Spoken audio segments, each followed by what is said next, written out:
A few high-level concepts on the WIP adjustment journal entry.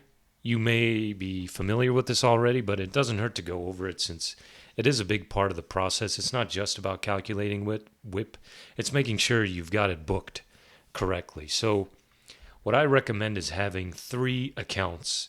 If you don't have them already, add them to your books. One is the underbillings account. That's an asset, goes on the balance sheet, and it is a current asset. The other is the overbillings account. It's a liability, also goes on the balance sheet, but it's current liability. And the third is revenue over under. It's a separate account that's recommended. It's not required. I think it's easier when it comes down to reconciling contract activity if you have your over under that gets booked to revenue in a separate account, separate from your normal construction revenues account. So, one thing to keep in mind is that revenue account just makes up the difference between your under over billings. So in this example here, say if you debit under billings for 10,000 and you credit over billings for 3,000, you'll also be crediting that revenue account for 7,000. So your journal entry balances. Remember, debits have to equal credits, so you're squared away there.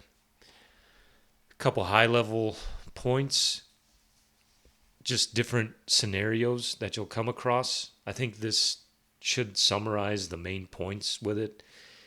When you increase your underbillings, you're increasing your revenues. Think of it, as we always talk about it, underbillings are almost like a placeholder for accounts receivable. So what happens when you increase accounts receivable? You increase revenue. This is the next best thing to accounts receivable. So when you increase underbillings, you're increasing revenue. The other side is if you're decreasing underbillings, you're decreasing revenues. Something to keep in mind. So you debit revenue and you credit underbillings. When you increase overbillings, you're decreasing revenues. That's increasing, think of that as just like a payable for construction costs.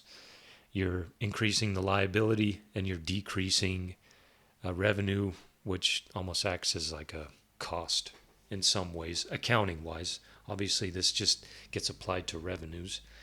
When you decrease overbillings, you're increasing your revenues.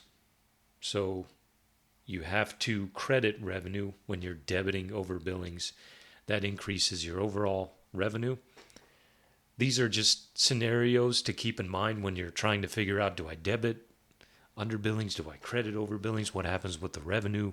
Does that increase it or decrease it? Hopefully this will help you out in that search.